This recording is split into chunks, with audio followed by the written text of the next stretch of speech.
Hi, and welcome to the American Songbook Association Sunday Summer Sessions. I'm Carolyn Montgomery, and I am honored to celebrate today the life of master arranger, composer, and pianist Tex Hubert Arnold. One of the primary focuses of the American Songbook Association is education, music education, particularly for underserved students in this country. And Tex, during his lifetime, was an amazingly generous and brilliant teacher. Whether it was for the Yale Cabaret Conference or for Michael Feinstein's American Songbook Project, Tex gave of his wisdom and his expertise regularly. And that makes it even doubly an honor to celebrate his life today with the American Songbook Association. I want to thank, before I even start, some of the people that contributed to the making of this event. Tex's cousins, Karen and Kathy and Sue, plus his stepsister Teresa and his lifelong companion Linda, gave me stories and photos that made this more than just a musical memoir, a spectacular musical memoir, but they also made it a brilliant life story filled with not just wonderful music, but also a whole lot of love. So without further ado, we are here to honor Tex, and it is such a privilege to do so. So, Hubert Eugene Arnold was born on March 2nd, 1945 in, wait for it, New Orleans, Louisiana. Can you believe it? He was moved quickly when he was about 2 months old to McKinney, Texas. And then for his formative and earliest years, Tex lived and was raised in Temple, Texas. He was born to Eugene, who was called Gene for his whole life, and Ray, very, very close to both of his parents. And Gene had 3 sisters who created lots and lots of cousins. That's Tex there on the floor with one of his cousins. It's either Kathy as a baby or Sue or Karen. I just don't know. Tex spent his early years in Temple, and then he went to Michigan State, where he played in the band. And one of the greatest stories I heard from the cousins is that his father, when everybody had packed up to go to San Francisco to hear Tex play with Michigan State in the Rose Bowl, his father brought an enormous sign that said, "Go Hubert Arnold," and underneath it said, "And welcome Michigan State band." After Michigan State, Tex joined the Army, where he also played in the band. His mother, Ray, died when he was 23. She was a great inspiration in his life. She was a wonderful pianist. One of the cousins told me that they remember packing up into the car and going to hear Ray with 3 other women sit at 2 grand pianos and play an absolutely brilliant Rhapsody in Blue, 8 hands. Tex also got much of his musical ability from his grandmother, Nell, who actually divorced it was his paternal grandmother. She divorced his grandfather at a time when people did not get a divorce. And she raised 4 children on practically nothing. And all of the children say that it was from Nell that all of the Arnolds got their wonderful, indomitable spirit and wicked sense of humor. In 1989, Tex married Linda DeSantis, and she remained his lifelong traveling companion and partner until he died in August 22 of 2019. It is time for me to introduce, from the fellow board member on the ASA, Craig Pomerantz, my co-host. Hi, Craig. Good to see you. How are you? I'm hanging in there like all of us. This is so exciting, and I love seeing pictures of Tex at all those different stages. Can you imagine? I mean, I got them, and choosing them was so hard. He was a cute baby. Yeah, who knew? Yeah, I know. And what a wonderful. And not a mustache in sight until much later. That's true. But I did want to say that we got so many, a vast amount of material, both in videos and pictures.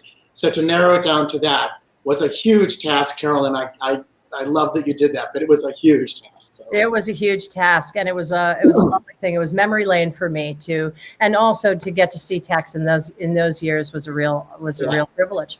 So one of the things that was also very hard was choosing the musical material. Tex worked with a lot of really impressive folk, and I have to kick this off a wonderful clip of Tex playing for Rosemary Clooney on the Dick Cavett Show, and I'm going to play it. Great. So, ladies and gentlemen, Rosemary Clooney.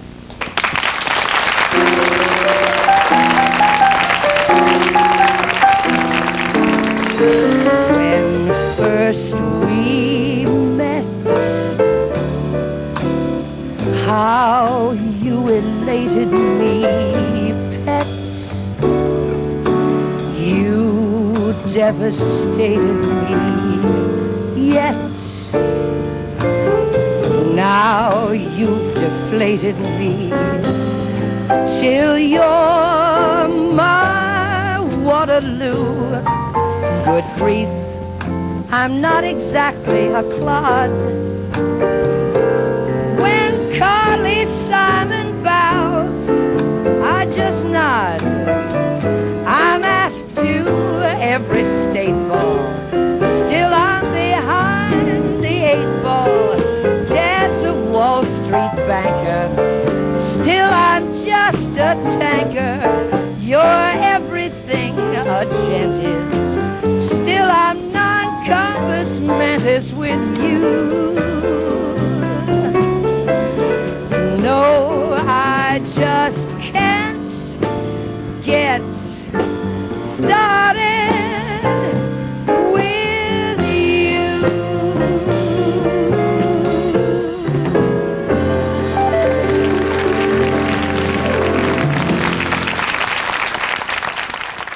We just watched him. I love how he engulfs a piano with the music. I just love that.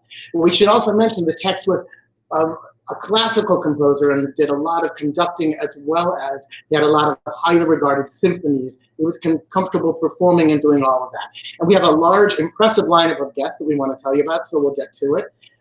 It's always exciting to cross paths with performers that you are a fan of, and that's how I feel now.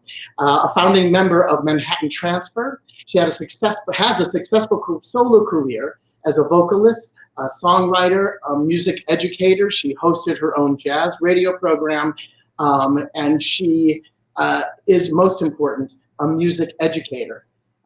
And I want to watch a clip first, and then we'll introduce Laurel Masse. 57 octaves below middle C, far out, but not too out for me.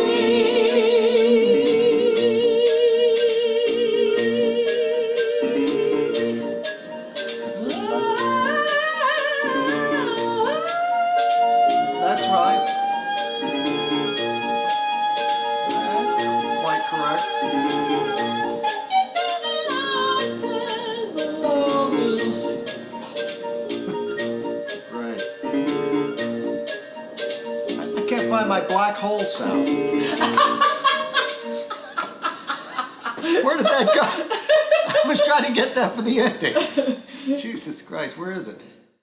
About a year ago, there was an article in the New York Times in the science section about a black hole in space that was found to emit sound waves. And the sound waves, they figured out, correspond to a note that's 57 octaves below middle C, and it's a B flat. And Carol Hall is a wonderful songwriter, lyricist, and has written lots and lots and lots of great songs, very experienced. We were sharing a room at the Cabaret conference at Yale. We were roommates, and we both flipped out over this article and the whole idea of 57 octaves below middle C. So we decided to write a song about it. I spent my whole life winging every crazy song I've heard, from the voice of Nima Sumac to the beam of Bounce Bird. And I can hear the lowest notes the universe can make. 57 octaves is a cosmic piece of cake.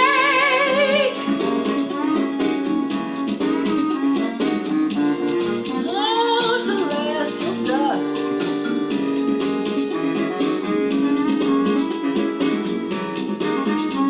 I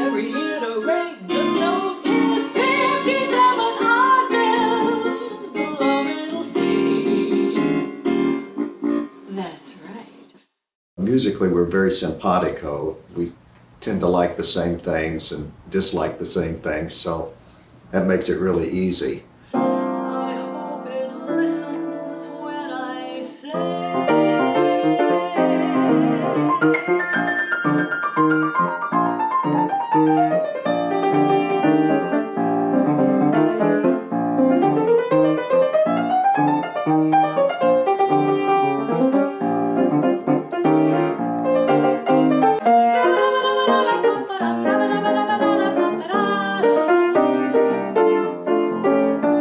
Keep a hop, hop, hoppin', never ever stopping.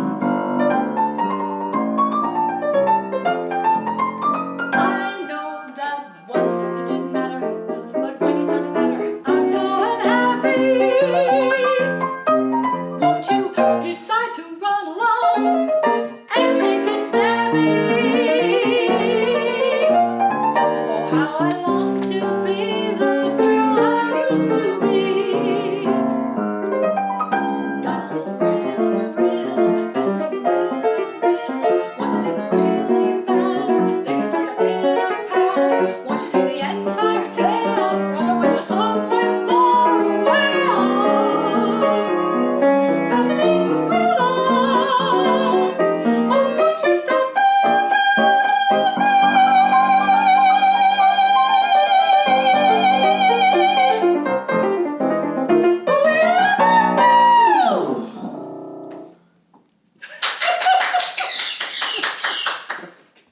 Ladies and gentlemen, this is Laurel Masse.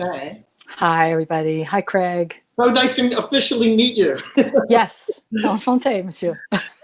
So tell us a little. First of all, I want to say that when I think of Tex, and everyone has a lot of things, I think of arrangements, and just listening to that just put it all back in my head about how that's how I knew him. So tell me what you think about it. He was astoundingly gifted at sensing out what you could do, you know, what the singer could do. So he wrote to each singer's particular strengths.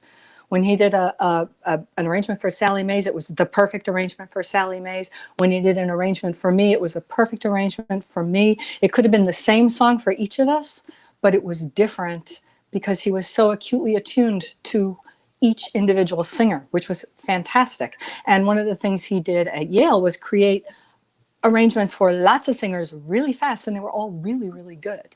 Well, and every singer, every vocalist, and every musician has their own take on something. They should be allowed to give it that Yes. take. You know, it's unless you actually wrote the song. It's like, you know, you even then you want to free it so you can give it to others.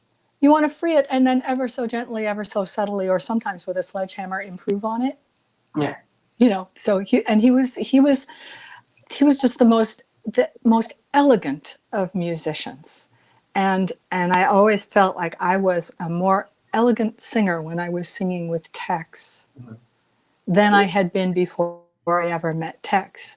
And I didn't meet him till I subbed for Amanda McBroom at the Cabaret conference at Yale, and Wendy Lane Bailey hooked me up with Tex. She's another wonderful singer. So it all happened by magic, and then working with him was more magic still. And he could be, you know, terse. The first time we ever... I wasn't going to say doing the arrangements was easy. It's never easy. It's never. Oh, no, they were very challenging, but such a feeling of triumph when you got that entrance that was really weird, just right. I remember the first time we performed together, we did a concert. It was at Yale, and it went over really well.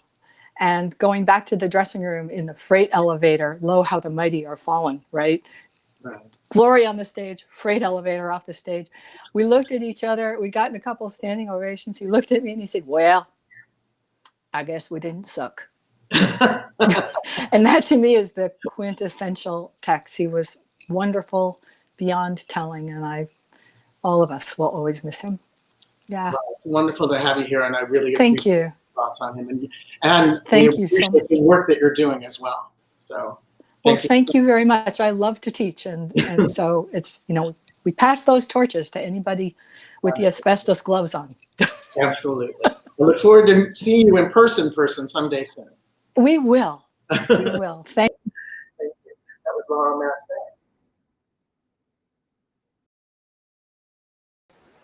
All right.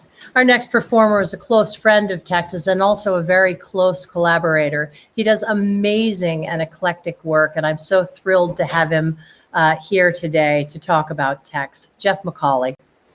Hi, Jeff. Hey, Carol. How you doing? I am very well. I'm glad to see you. Good to see you. You had a long and fairly intense and close relationship with Tex in terms of a musical collaboration and a friendship. Tell me about that. Well, yeah, we met in '92 at the Cabaret Symposium, kind of the precursor to Yale. And much like Laurel is saying, he was great. He was just great with everyone. So you had newer people, and the first day you had to sing a song in front of everybody. And you picked your musical director. And I didn't pick Tex because I was so intimidated by him.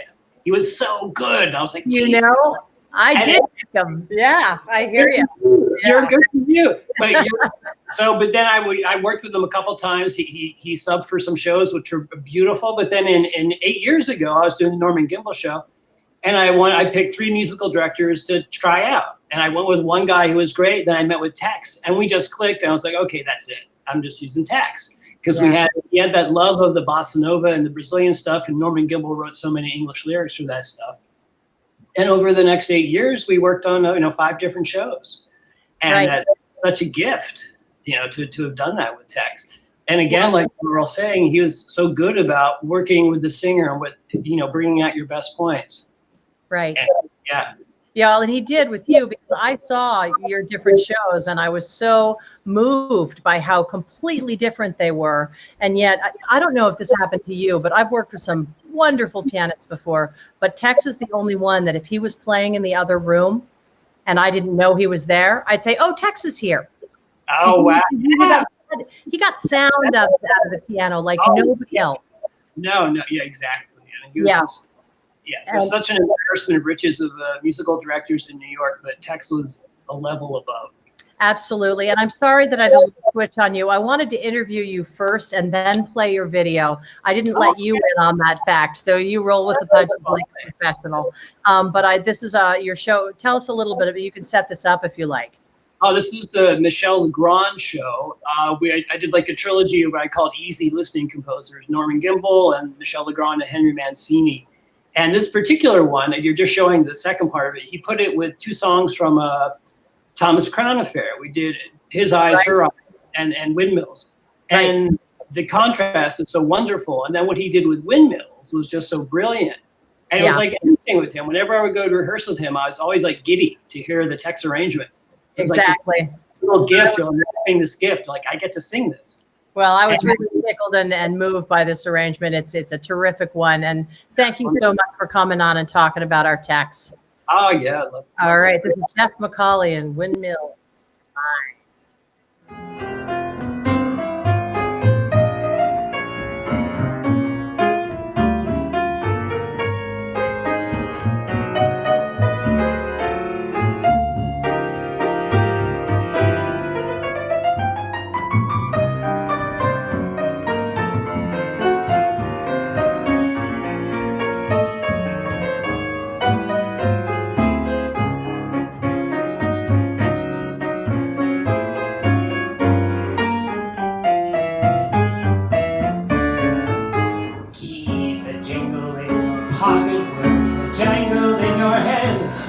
Summer goes so quickly. Was it something that you said? Lovers walk along the shore and leave their footprints in the sand. Is the sound of distant drumming just the fingers of your hand? Pictures hanging in the hallway, the fragment of a song. Half remembered names and faces, but to whom do they belong?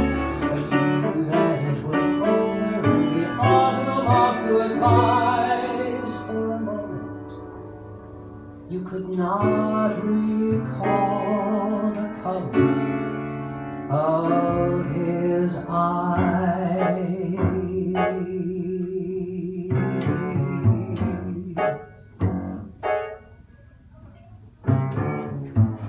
Like a circle and a spiral, like a wheel within a wheel, never ending or beginning, in a never ending reel, as the images unwind, like the circles that you find in the windmills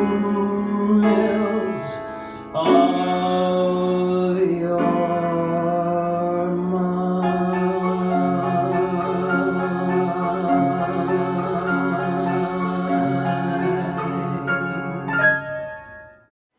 was the amazing Jeff Macauley and Tex Arnold. All of the guests that we are privileged to have on this show tonight have their own stories to tell. So I'm not spending a whole lot of time introducing them. You know who they are. This couple has a very long-standing relationship with Tex, over 20 years. They are wonderful Broadway and concert singers. They are Sal Viviano and Liz Larsen. Hi, guys. Hi, Carol. How are you? Good, good. Here, lean in. Okay. Wonderful to have you on here. And what I'm going to do is I'm just going to ask you to tell us a little bit about your take on Tex and your relationship with him, and give you the floor. So the floor is yours. Thank you. First of all, we're really glad you asked us to be a part of this. We love Tex dearly, and we will continue to do so. I first met Hubert Arnold doing lyrics and lyricists at the 92nd Street Y under the artistic direction of our dear friend Barry Levitt. And when was that? Oh God, I don't know what year. Probably 90. I know. Yeah, late 90s somewhere. It's amazing when we're in our 30s and we were working. Yes. Back then. Yeah, I know. Yes, I was 7. But I knew right away hearing him play, and I had certainly heard of him. I'd watched him play, and to get to work with him, and not so much in that, but just a little bit. But then a big advent came with a group called the Broadway Baritones. My buddy Douglas Webster founded a trio, and it was he and Doug LeBrecq and I, and he hired, very wisely, he hired Tex as our music director and arranger and orchestrator. And then Tex went with us to several orchestras around the country, and always arranging and orchestrating these amazing numbers, songs like Harburg and Gorney's Brother, Can You Spare a Dime? But like the most original orchestration you could imagine, and the reharmonization of that tune that was just chilling. And like Laurel said, he knew voices so well. He knew in what key to put you, in what register to put you. And using 3 baritone voices like that, he was able to make us sound like just like something else, something you've never heard. And I'm sorry, I don't have a clip of that. We're in Virginia on a little hiatus here, and hiatus from. I'm totally holding it against you. Yeah. We don't know what we're on a hiatus from. Yeah.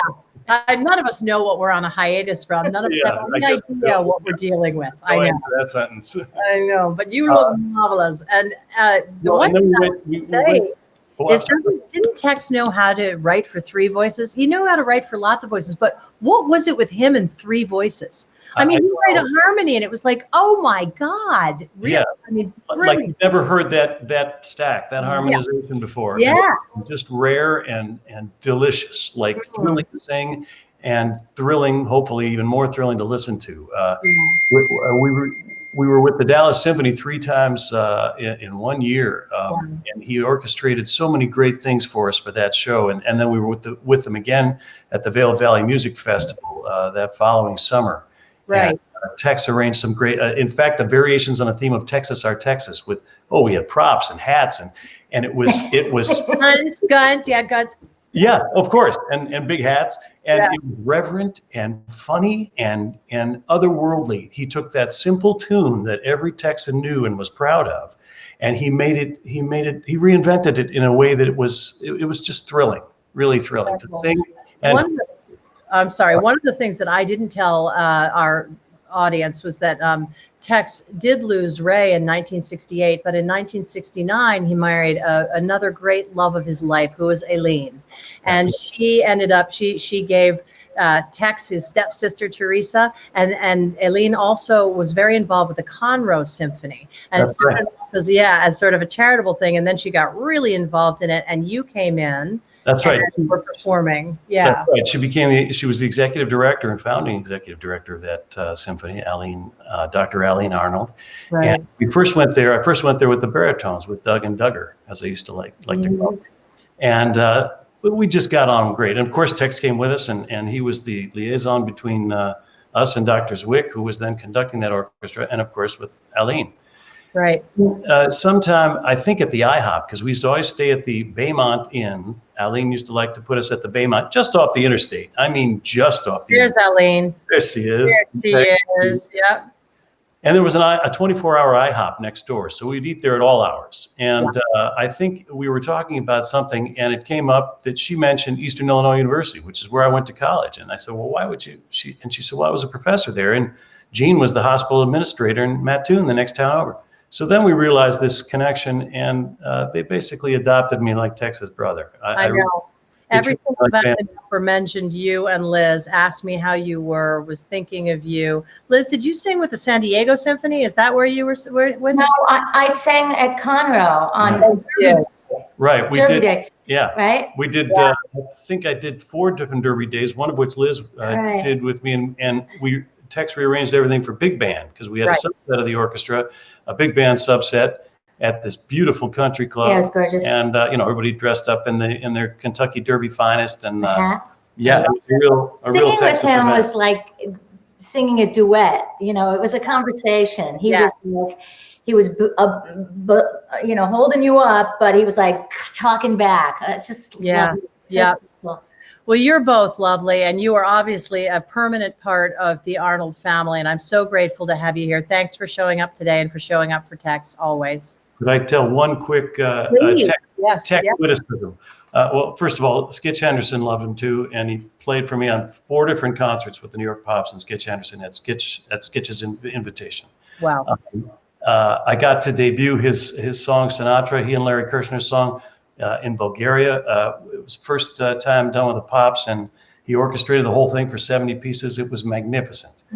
But the story that I wanted to tell, I love traveling with he and Linda.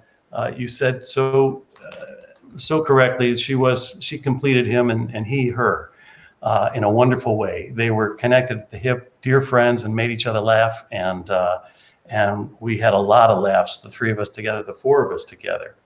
She bought me a purse. Yes, she bought you a purse. Yeah. Well, right. As one does. Yeah. So she bought me a purse. So I think he and I went back to Conroe about 15 times in various concerts there with through Dr. Don Hudson as well, who succeeded Dr. Zwick there at the orchestra as conductor. But I was thinking of one particular dark night in Colorado, the baritones, we had flown there. This is, again, probably 18, 19 years ago. We'd flown there to do 3 concerts, one in Breckenridge and then 2 runouts to different places, one of which was a tent some small town through several mountain passes. It was sleeting and freezing rain, and Tex loved to drive. Yes, he did. He was a driver, but he loved to drive. So he insisted on driving. Anyway, we're going through these narrow passes, and we get there, and it's just terrible.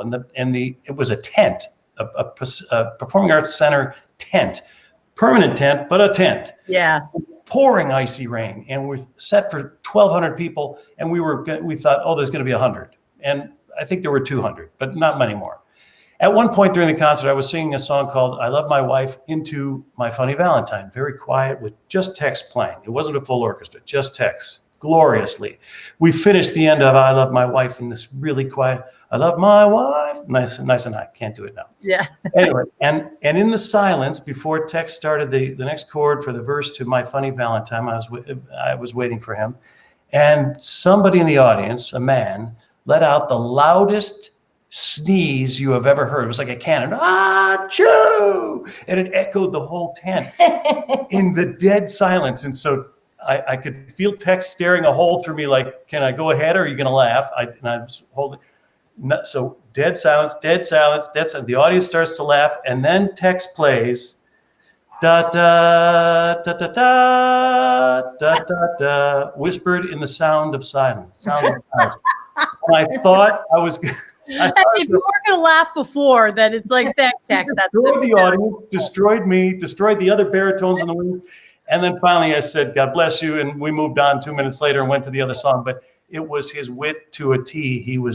He had an acerbic, dark, wonderful, droll wit that was just always timed perfectly. I can hear him say, "Well, hell, it's been ruined now. Let's just go for it." That's right. Make some jokes. Well, you are magic, and I thank you so much for being here. It's been great to see both of you. We'll see you again soon, and we all love Tex. I know you do. I do, and we always will. And love to his whole family, to Linda, to Teresa, to everyone in Texas and all over the world that love Tex Arnold. Take care of you and take care of your family. Thank you. Okay. Thank you. Ciao. One of the people that could not be with us today for an interview, but that did make a statement, we would be completely remiss if we did not include the wonderful Debbie Whiting. Margaret, her mom, forged a relationship and a solid connection with Tex in the late 1970s, and that connection stayed until her death. And they made absolutely beautiful, beautiful music together. And Debbie has been so generous with the ASA, so generous with giving us some archives to choose from which to choose music. The wonderful Margaret Whiting Award is because of Debbie Whiting. And she sent me this statement, which I think is so lovely and must be included in the day. I didn't prepare anything to say about Tex. I'm not over the loss yet. He was a brilliant musician, but most importantly, he and Margaret had a good run together as friends. Mutual respect for each other was key to putting on a spectacular show consistently. I enjoyed my limited time with Tex, particularly working on the memorial project for Margaret and Richard Whiting.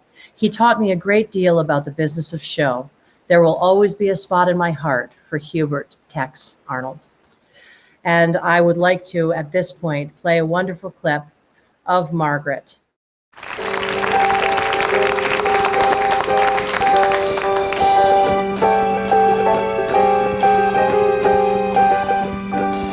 I lie awake and want you near me. My heart cries out your name, and yet I know you'll never hear me. I've only myself to blame.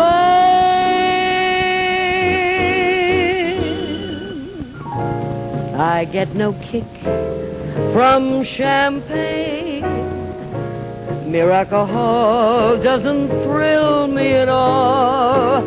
So tell me, why should it be true that I get a kick out of you? Some get a kick from cocaine.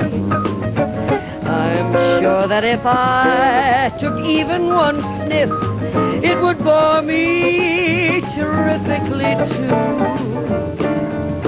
Still I get a kick out of you. I get a kick every time I see you're standing there before me. I get a kick, though it's clear to me you obviously don't adore me. I get no kick in a plane flying too high with some guy in the sky. Is my idea of nothing to do. Still I get a kick out of you. I lie awake and want you near me. My heart cries out your name, and yet I know you'll never hear me. I've only myself to blame. Margaret Whiting, what is better than that? And I love watching Tex in that, as I said, he sort of embraces or hovers over the piano in a way that you know that he's really listening, which is really important to a vocalist. Next up we have, what hasn't this person done? He's a manager, he's a producer, he's an actor, he's a playwright. He was the creator and star of the PBS special My Sinatra. Please welcome, are we welcoming him first, or are we showing a clip? Cary Hoffman. Are we showing a clip first, or is it just me live? We're going to talk. No, we don't. Not that you. We don't have a clip. Tex and I. A little bit of a time lag, but go ahead. My career with Tex is so complex, and it goes back so far. My career with Tex started in 1973. Tex was the co-musical director of a hit off-Broadway musical that I co-wrote called What's a Nice Country Like You Doing in a State Like This. So I go back a long time with Tex, and Tex arranged most of the music and played, and we played all over the country. And then we lost track of each other. And then, as you mentioned, Craig, with my many careers, I went back to singing the music of Sinatra when I was a teenager. And ultimately, we did a PBS special. And he wrote Tex, I have to say that that for that special, didn't he? I can't hear you though. I can't hear you. Tex wrote a song for that special, yes? No. Oh. No, Tex wrote a special song, Sinatra, with Larry Kirshner years later. Okay. And no, but it was an incredible song. And then Tex and I joined forces when I was first doing a cabaret version of my Sinatra show. There was about 150 different showcases in front of people. You could see 150 different versions, and Tex had to change them constantly. But I have to say this. In all the years that Tex and I did symphonies and did performing arts, he sort of tolerated the My Sinatra thing. He loved the Nelson Riddle arrangements, and he loved, I think, what I did. He especially loved the comedy. If I did a new line on stage, I would look first back at Tex to see if the line is going to stay in. And if Tex laughed, I knew that we would do it the next night. But it wasn't really what Tex wanted to do, because there was no chance to write original arrangements. Tex was just an overseer of these incredible copies of Nelson Riddle arrangements that I had, except Tex's ear could hear when a third trombone player is playing a C sharp or a D sharp. And that would make the rehearsals longer. And in these concerts, I would tell Tex, we only have an hour and a half. He says, well, what do you want me to do? You want me to let it, the bad note in, C sharp? I said, no, Tex, I understand. And he would fix up the arrangements, these tattered arrangements. But then when I would do one for my baby, it was the exact arrangement that Sinatra did on the record in 1957 or 58, arranged by his piano player named Bill Miller. And Tex would take that arrangement, and what he would do with that arrangement was magical. Every night he would play it differently. He would change the voicings. Tex was a master. I don't know of how many musicians out there, but Tex voicings in his fingers, what he would do with the piano and change it. So it was different each night. And one night he changed it so much, I lost my place because he brilliantly reinvented what Bill Miller, Sinatra's piano arranger, played. And I said, Tex, it was so brilliant, but I got lost. He said, all right, you're telling me just to play it like I should? No. But that bar, I need to know exactly where that bar starts. And of course, when you're in front of 2,000 people with the Milwaukee Symphony, no one is know that I got lost because Tex decided to play a C sharp minor seventh instead of a C minor seventh. But he was absolutely brilliant. And that sense of humor, he did a favor for me. My uncle Charlie, who recently died, played trombone on all of Sinatra's recordings. And Tex went for nothing to my uncle's house in Scottsdale, Arizona, and did a scaled down version of my Sinatra. And he played a duet with my Uncle Charlie. Oh, nice. And we sat him at a table in this big, adult community, and we couldn't sit him with us. So about 10 minutes later, a woman comes over to us and wants to know if Tex is single. And I had to save him. He said, Cary, what you doing to me? The woman wants me to stay here in Arizona in this adult community. I said, Tex, I'll take care of it. And that sense of humor. We were once passing by a Mexican restaurant, and Tex loved Mexican food. And he looked over, and in that droll Texas wit, said, wow, there's a place that we could go in, eat, and die. Eat and die. He loved to be part of that community. What can I tell you? But that, sort of what... I'm sorry. I just want to close saying, oh, by the way, here's a picture of Tex with the Fort Worth Symphony. I was going to say you had. Can you see it? No, not yet. Raise it up. There we go. Okay. Yeah, a little further. I love playing with symphonies. There you go. Yeah. You can back it up a I bit. just love playing with symphonies. And I just want to close with this. As you've mentioned, Craig, I've had a lot of careers. Hopefully before I die, I'll find the right one. I was a composer before I sang Sinatra, which the music to What's a Nice Country. And I've been working on a rock opera on and off for 6 years. And I specifically had Tex come over to my apartment to hear a song that was finished. And Tex just knew me. He knew me a little bit as a composer from What's a Nice Country, but Tex didn't know this other thing.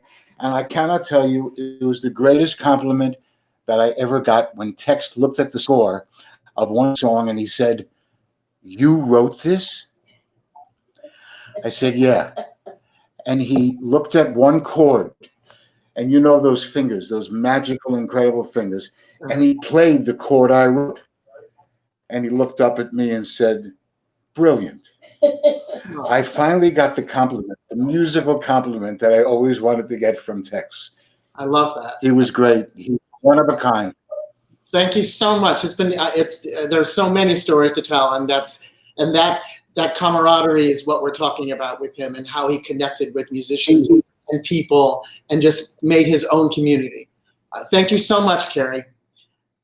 Are we back with Carolyn? Yes, we are. I actually included one thing that Jeff Macauley gave me, and I couldn't help but do it. To me, it was, he sent me so much wonderful footage. I wanted to include it all, but this one struck me, hit me hard. It is simply 45 seconds of Tex meandering around a stage trying to find something. You're welcome.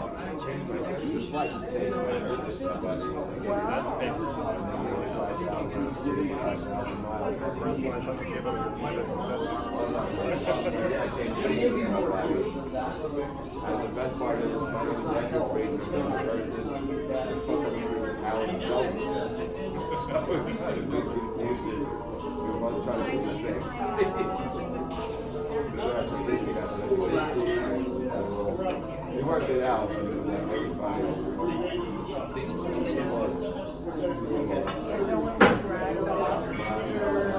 He never finds it. I can't stop watching that. And I can hear the muttering under his breath. He's looking for something. I would love to know what it was he's looking for. Our next guest knew Tex as well as anybody. She has, and again, doesn't really need an introduction, except that she's sung everywhere. She's sung on Broadway. She's sung with major orchestras. And she's collaborated with Tex Arnold as much as anybody on the planet. She is the wonderful Sally Mays. Hi, beautiful. Hi. How are you? Hi. I'm okay. I'm glad to see you, and I'm glad to be celebrating Tex. But this is great. Yeah. I mean, you've worked with him so extensively, so much over the years. But the one thing, Sal, is that this massive gut punch that we all received in August was really felt primarily the first time by you. You were there, and you were there with him. And I just want you to tell us about that. Well, he had come down to Cape May where I was doing this play about Vivian Vance, and he and Bob came down together. Bob is my husband, my bass player, you know.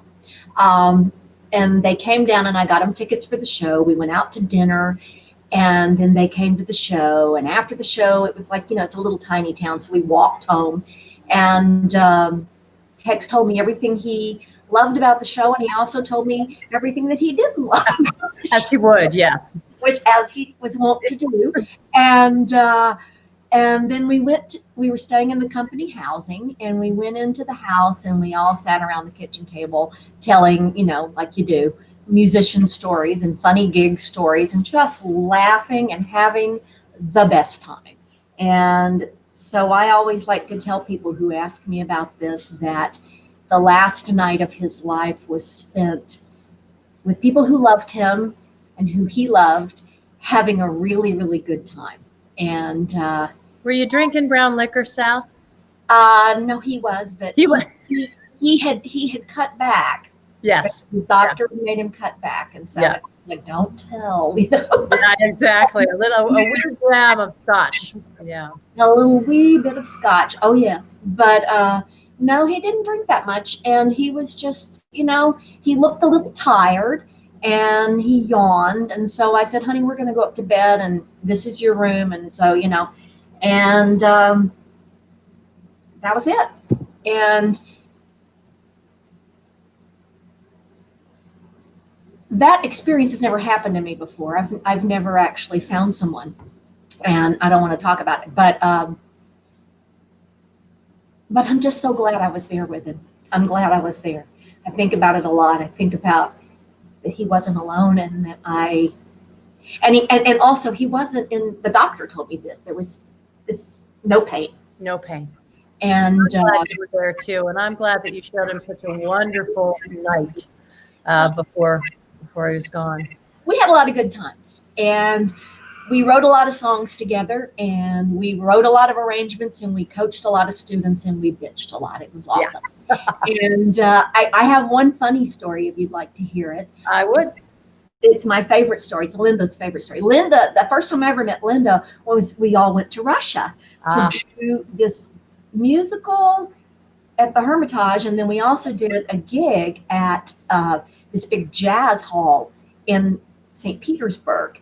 And it was Julie Wilson and me and Don Stevenson and Emily Lesser and Mark Coffey. And it was just this great group of people, and we had so much fun together. But it was Russia, and, you know, some people were staying, Julie Wilson was staying at the 6-star Swiss hotel, but we were at what we like to fondly refer to as the Hotel Gulag. And Larry Keith was also there, and he came down after the first day, and he walked in and he said, "I find it better to put the toe tag on before you climb into bed." Oh. The mattresses were about this thick. And so one night we had been to a party at the embassy, and over there, if you don't drink vodka shots whenever they bring them, they're terribly insulted, and I don't do well with that kind of stuff. And so I didn't feel very well. And so Tex said, "Let's go into this restaurant." It's actually a bar in our little gulag, and see if we can get you like a Coke or something. So we went in there, and we were sitting at the bar just laughing and talking. And when we went in, you know, because it's freezing, it's Russia in the winter, and I had taken my big, huge fur coat off and thrown it over his coat on a chair and on a bar stool. And then I was sitting on the bar stool. And so he had another drink, and I just had Coke, and we were talking, and then we had to go to bed because we knew we had a rehearsal the next day. So he went up to his room, and I went to my room, and I picked up my coat, and not realizing that I had also picked up his coat. And so the next morning, everybody's downstairs in the lobby waiting and waiting and waiting and waiting, and no Tex.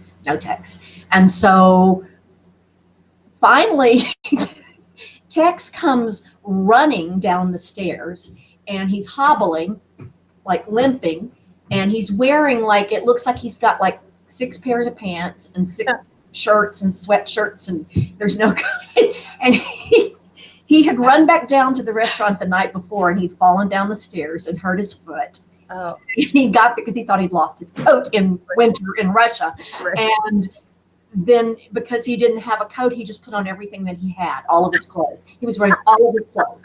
And I felt so bad because I was sitting there with his coat because I'd found it, you know. Right, exactly. You're like, "Oh, sorry. You can delay now, my darling." That is hilarious. Well, and Tex was little. Tex was took it after his mother. If you look at this picture, his dad, that's him with his father, and his father was a giant of a man, and Tex was petite, like his mom. Well, you know, I got to know them a little bit too, not as well as Sal and Liz, but I got it. And also, Sal, I always felt like I was having to live up to you because they came to my gigs down there too. And I'm from Texas, but they would come to my gigs, and they were always lovely and sweet and so supportive. And his dad was like about 2 feet taller than he was. I know. But no, Tex was like, he was very close to his family. He loved his family. And so it was a wonderful thing. And boy, did he love Linda, you know. It's just the best. I know. in the world for him, you Real know. partnership. Good people. Well, and also you wrote songs for Tex, and I would love it. I know.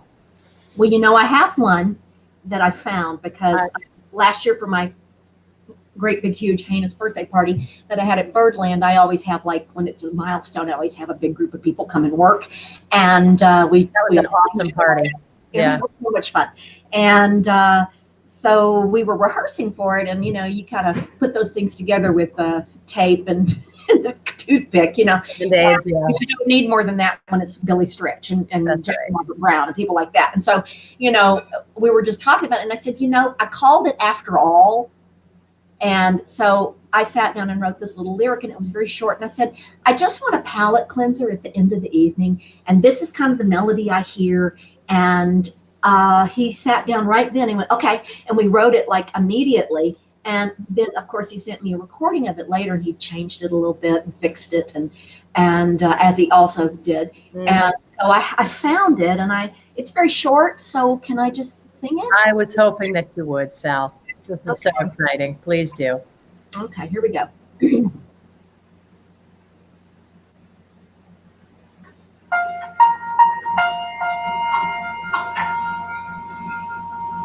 After all is said and done, of course I'm here with you.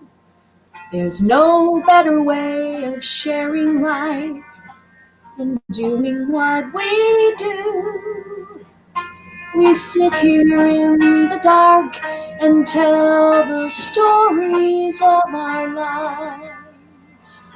Sometimes happy, sometimes not, but still we give it all we've got. After all is said and done,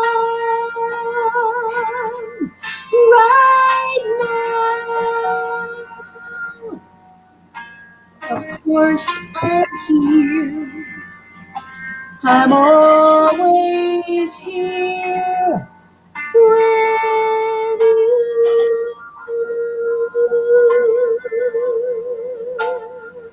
you. Thank you. That was Sally Mays. Love you. Thank Love you back. And I'm going to bring my co-host, my lovely co-host, Craig Pomeranz, back on. That was really lovely, Sally. Thank you so much. Next coming up, we have an actress originally from Chicago, a performer, and most important to us is that she's a dance educator as well, and she's worked with Tex for a while, and that is Judy Mark. Hi, Judy. Hi, so nice to be with you today, Craig. Nice to see you. You look terrific. Thank you. Isolation. Tell us a little about Tex. I'm so glad to follow Sally because she reminded me that Tex invited me to go down to Atlantic City the night before he passed away to see Sally. And I wanted to, but he said that the bass would be too big in the car and I wouldn't fit, and so that didn't work out. But while he was down there, he was working on an arrangement for me, and it just, it's just too much. And did he do dance arrangements? Did you dance and he did dance arrangements for you, or it really was just all about vocals? No. When my mother passed away, she was a pianist. And I found all this wonderful music written for dancers that sing. Gwen Verdon, Chita Rivera, the Ginger Rogers. It was just like a ton of dancers that I admired because they were beautiful. And I wanted to do a show about them. So I was asking around to find an arranger, and someone recommended Tex. So we started to work together, and it was wonderful. He's well, let's try this or try that, move around, and like he just found a way to fit everything in so nicely, and it was great. We had a lot of fun. The big thing, we had a lot of fun. Like when he would come over to my apartment. Is there an echo or? No, you're fine. Keep going. He'd take off his shoes. He was so good. He was such a gentleman, and he always follow the rules, take off your shoes at the door. And he would say to me, do you have a 3-ring punch? Okay. He would sit down and he would start writing, and he had some idea for something, and then I would start to talk to him like I'm talking to you, and he'd go shh, and I was scared of him because he was kind of like my father, very strict, but he was such a wonderful person. In fact, when I met him, my hips were going. I was a dance educator for many, many years. I taught 5 classes a day, 5 days a week. I had thousands of students over the years. Yeah. And I just couldn't get my leg over my head anymore, and everything was hurting. And so eventually I had 2 hip replacements. Okay. Tex called me up at the hospital. As soon as I got out of surgery, I was groggy and everything. And, he was asking me how it went, and, he was concerned, and I want to send you flowers. He was so nice to me. I mean, I just was so touched by that. Yeah. And yeah. Why wouldn't he be? I think we have a clip of you. That's right. I'm popping in to say, Judy, I forgot your clip, and I'm going to pop it right in for you after your interview of 1,000 Pardons. I think we'll go to the clip, and it says a lot about everything, because the relationship between a performer and the musical director is a cherished one and not an easy one. So I'm very anxious to see this collaboration. Thank you so much for joining us. My mother was a hopeless romantic, and she played a lot of classical music because her background was in classical piano, but she loved to play the popular music of her time. Cole Porter, Irving Berlin, and particularly the Gershwins, which was absolutely moved me. Tex Arnold has written beautiful musical arrangements to just extract all the fun bits of my life.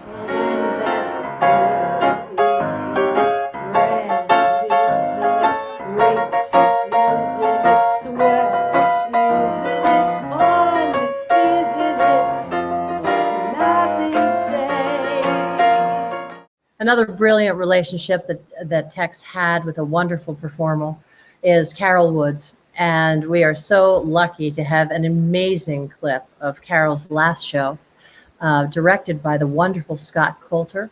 And in this, you get to hear Tex Arnold do a little singing with Carol Woods. Here she is. Hit it! I have loved just being with you. My lucky day. Hope you'll say that you love me too. So glad to play. Hour with you. Hey!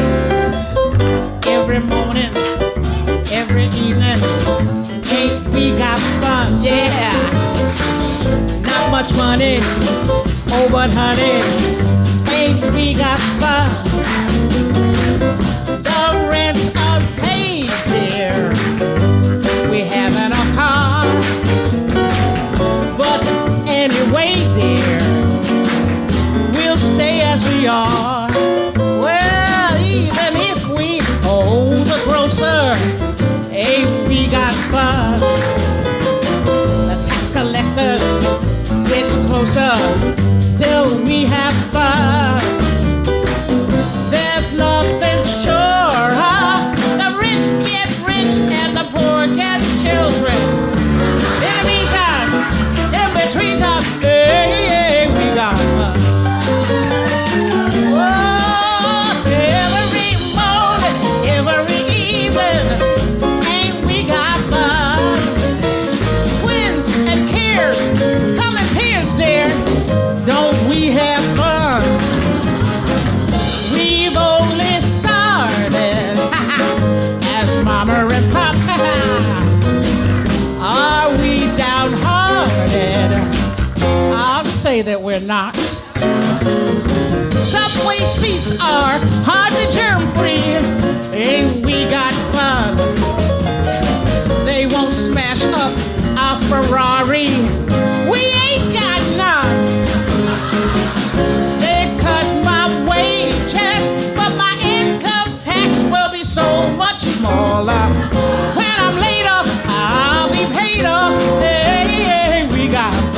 we got fun. Book me a cruise to the Bahamas. Hey, we got fun. Or to Peru to see some llamas. Hey, we got fun. How about a toke of marijuana? Hey, we got fun. Oh, don't you say that you don't wanna. Hey, we got fun. What's that you say you got the munchies? Hey, we got fun. You got a yen for something crunchy. Hey, we got fun. Why don't you pop down to the deli? Hey, we got fun. Give me a donut filled with jelly. I wake each morning and I say to the sun, ain't we got fun? It is my pleasure to introduce the wonderfully talented Scott Coulter. Hi. Hi, Scott. How are you? Great. Thank you so much. Well, it's exciting to have you on here, and you're a busy boy. I'm sure that traveling has been curtailed quite a bit in light of recent things. So busy as Yeah, exactly. Will you just tell us a little bit about directing Carol and working with Tex on that last show? It's interesting hearing all these fabulous stories because I never got to sing with Tex, except in rehearsals, like sort of working things out. We worked on a lot of projects together, but never when I was a vocalist. And I was always amazed watching him play. It looked like his hands were not even touching the keys. He had the lightest touch. I'd never seen anything like it. I was like, how is that even possible? And people have talked about the sounds that he was capable of, and his incredible harmonies and his musical interpretation. But the way he had the lightest touch I've ever seen. And I love that his email address was Tex Piano. I know. That's sort of how I always think of him. But I owe a lot to him because he included me in two of the best projects I was ever a part of. One was the Carol Hall CD, Hallways. Oh, yeah. What a great recording. What a great recording. Yeah. And the other was, I think he is the reason I was brought on board for the Carol Wood Show. We had done some stuff at Carnegie Hall, and I think he knew she was looking for a director. And he and the great Debbie Whiting had been working on this project for a while, and they asked me if I would come in and sort of shape it, and it was ready to go.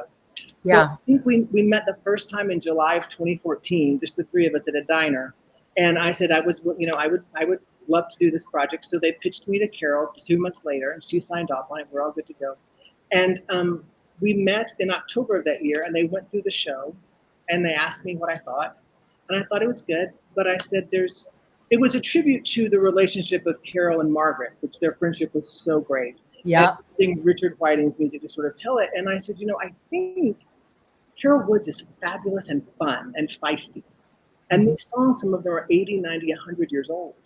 Right. I think, what if we and the title at the time, their working title was 1 Hour with You. Yeah. And I was like, this is the man that wrote Ain't We Got Fun, right? Richard Whiting. And Carol is fun. Why did we tell the story of the music through Carol Woods' persona? So this is the genius of Tex.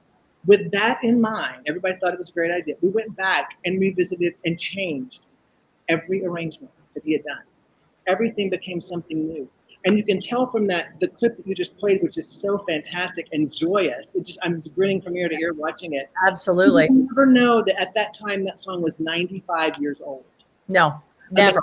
Yeah. It really makes it timeless. And you and Tex, what you guys, I think, have so much in common is that you're very quick musical thinkers. I would love to be a fly on the wall listening to the two of you because I could see that sentences never ended. Do you think we should? Yeah, I think you should do that because I think it's me too, where we wouldn't know what was going on, but you were just like that. Yeah, it's true. Yeah. That's actually true. It was a great relationship. I loved every, we worked on that show for about 20 months and we worked on it. And everybody that knows Tex will know, if you ever went to his house, he lived up in Riverdale in the Bronx. I did a lot. I drove there a lot, but sometimes I took the subway. And if you took the train, you had to walk up about 9,000 steps. It was cardio, man. It was like, okay, here we go. I did it pregnant in the summertime. Oh, yeah, it was very good exercise. Yeah, yes, I was always wringing wet when I got to his house. And he would always say, you want a drink of water or something? Yeah. It was like, he was a gentleman, and it came across, I really think, his kindness and his gentlemanliness came across in his playing. I mean, it was really, he was the ultimate giver of his gift. Yeah. He made everybody better. Everybody that worked with him was made better by the experience. I completely agree, and I'm so grateful to have you on to say so. Thank you so much, Having me, Scott. it's an honor. Absolutely. Be well. Our last clip tonight, I actually saved this for last. And the reason why I did is because the common theme, and I'm going to play the clip first, I won't forget. The common theme of Tex's playing has been, there have been many. Brilliant has been used a lot. Elegant has been used a lot. And I think that these two came together, Tex and Celia Burke, because there was a sense of elegance and a real concentration on the music at hand. And this song was actually written by Tex Arnold. I don't know if it was debuted by Celia. I think so. She can confirm that when I get her in the interview. But here is Celia Burke.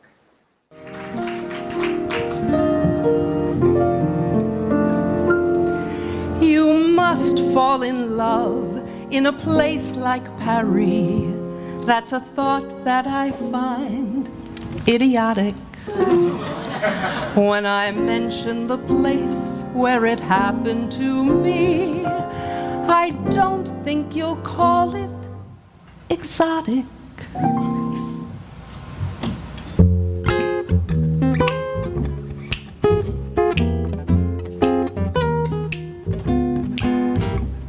Mamaroneck.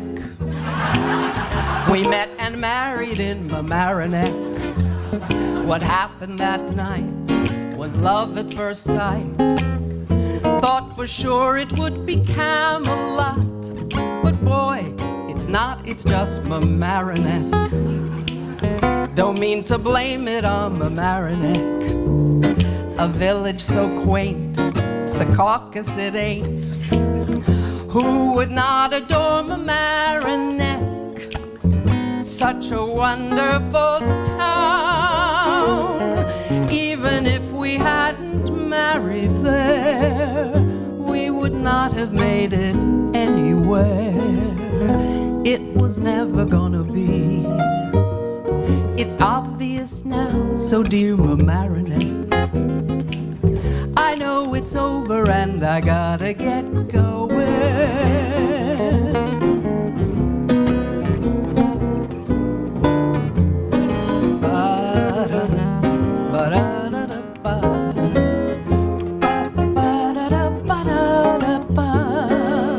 Such a wonderful town.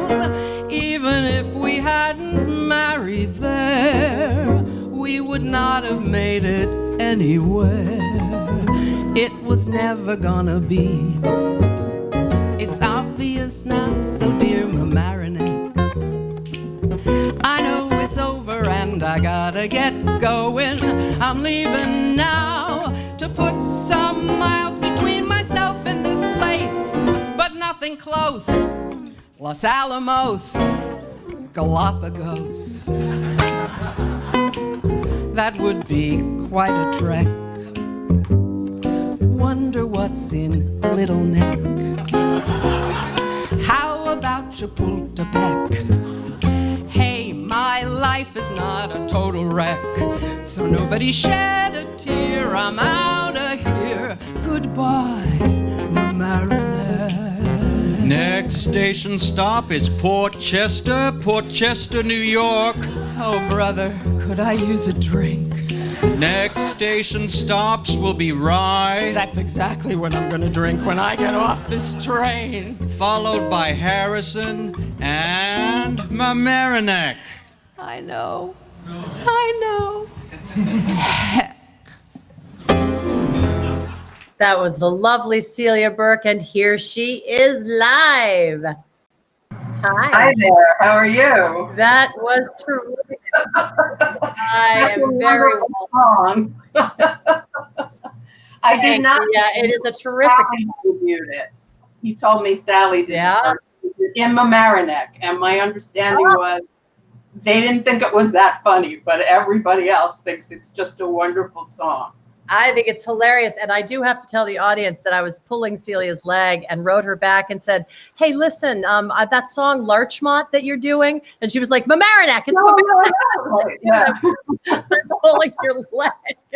So, okay, Celia, your turn. You tell us a bit about Tex. Well, I got that song the first time I went to see Tex in Riverdale, and I'm sorry to have to tell you and Scott, but he came and got me at the subway stop in his car. You rode up the hill into the garage, up the back, and when we were done, he drove me back to the. I don't want to. Didn't even do that for me when I was pregnant. That's crazy. Yeah, that's really something. Yeah. But the first time I went to see him, he played this song, and I went, "What is that?" And he said, "Well, I wrote this Neil Hefti type of tune, and I told Margaret Whiting that I needed a lyricist, and she said, well, Lou Spence is in town this week. Why don't you contact him?" And that's how they got together and wrote the song.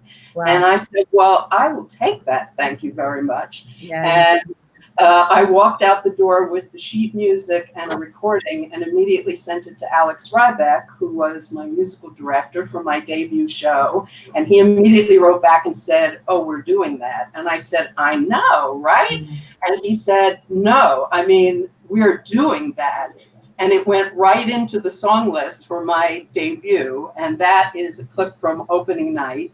And without it, with exception, it was included in every review, which I know pleased Tex enormously. Fast forward about 3 weeks, and the Metropolitan Room was doing the Guinness Book of World Records event, and Tex played for me for my little mini set, and of course we did that song, and it was streamed live around the world. And afterwards, we saw that someone in Australia had tweeted to us and said, "Great song, wonder what the version would be from Australia." Well, that's all Tex needed to hear, and he immediately reached out to lyricist Roger Shore, who can channel his inner Lou Spence like nobody, and they poured over a map of Australia and found a place called Mogundua. And as Tex wrote to me, he said, on Google Maps Street View, Mogundua is a vast expanse of barren scrub with a 2-lane road running through it, much like West Texas. Then we all started to worry, maybe that's the way you pronounce it, maybe it isn't the way you pronounce it. So Tex took it upon himself to call Australia. Of course he did. He wrote and reported back and said, "I just got off the phone with a very snippy young girl, the desk clerk at the Bridge Hotel in Langhorne Creek, South Australia, located west, a short distance from, as she confirmed, Mogundua." Mogundua. Well, and I read that note and I thought, I'd love to hear that girl's version of that phone call. Me too. But- I could hear him. but- Australia? Yeah. Of course, exactly. So of course we put it in when we went back with the show again in the spring.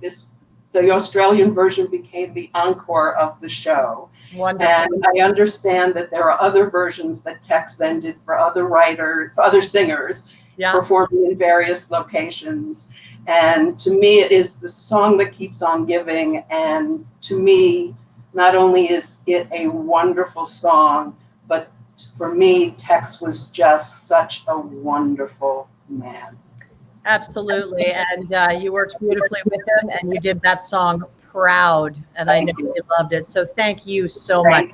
Thank you so much. We have come to the end of our memorial tribute to Tex. I have a slideshow put together for all of you at the very end that I hope that you will take a good look at, because if you're watching this, because chances are you're in it. I'd like to bring on my co-host, Craig Pomerantz. There you are.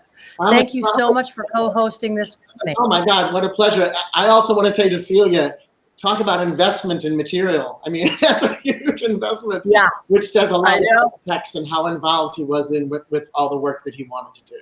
Yeah, nothing made him happier than doing this kind of research and everything. So thank you. If I can do a little pitch, if you don't mind, and I just want to tell everyone who's watching, thank you so much for joining us, and that our education program, which Carolyn is the well, she created this education program, which we hope to take nationwide. We now have a YouTube channel. It is free to subscribe. It's easy to do. You just press the button. It doesn't cost you a thing, but it helps us be more visible. That, and of course, you know, we love that you joined us in sharing this wonderful experience as much as we could with all the vast amount of stuff that we had to show.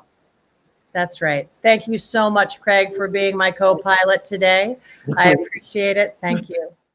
It's time for our tribute to come to an end, but I want to say two things. One is that Marilyn Michaels, who worked extensively with Tex Arnold, was unable to be here for health reasons, but she did make this amazing sketch, which Tex was able to see, and which will be the cover for his posthumously produced last recording, for which Linda DeSantis is entirely in charge. So we were so grateful to Marilyn for sending this sketch, and we hope that she feels better very, very soon. We've had a wonderful time with you today. The entire board of the American Songbook Association says thank you so much for coming. There will be a recording of this. We hope that other people will be able to see it and enjoy it and celebrate Tex. And we also hope that in his name, if you like, that you will consider a gift to the American Songbook Association to keep the music playing and to keep the education going. The last thing I want to say is that Tex's amazing cousins told me a lot of wonderful stories, but the things that touched me most are how Tex's music changed their lives. One of them said that when Hubert was listening to some kind of very exotic music, she said, "Hubert, do you like that?" And he said, "Well, I don't understand it that well, but every time I listen to music, I think about the performers. I think about the musicians that are making that music, and I think about their talent and their skill and their understanding, where they are in that moment." And his cousin said, "You know, it enriched the way I look at music for the rest of my life. I listen to music differently." And finally, another cousin said, "You know, everybody said that what Hubert had was a gift. And it was a gift, but lots of people are gifted. Not lots of people get to the level that Hubert Tex Arnold reached because they don't work as hard. He put in so much work and commitment and passion, and that's why he made the sounds and the music that he did, and that's why we were all so lucky to be touched by Hubert Tex Arnold. We love him, we miss him, and we will always, always be listening for his music. So thank you very much. I'm Carolyn Montgomery. Craig Pomeranz joins me, along with the board of the American Songbook Association, in saying thank you for being here, and we hope you enjoy this slideshow in honor of Tex.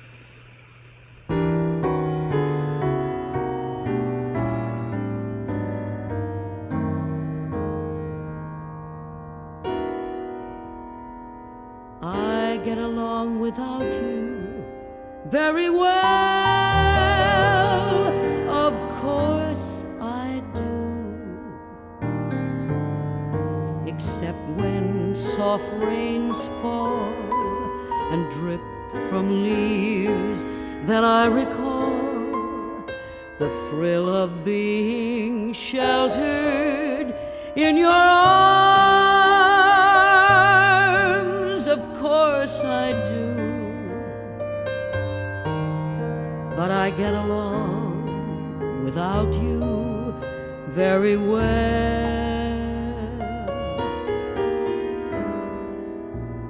I've forgotten you just like I should.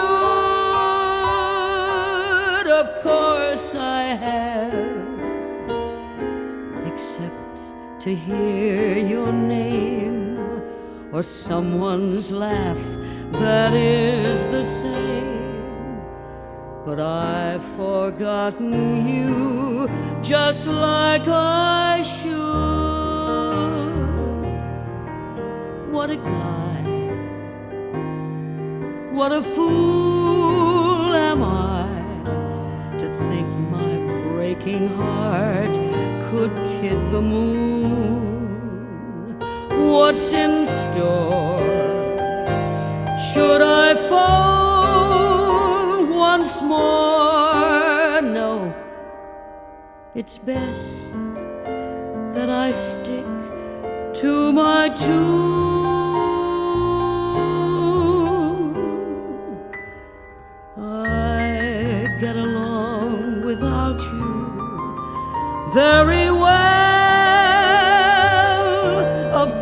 course I do.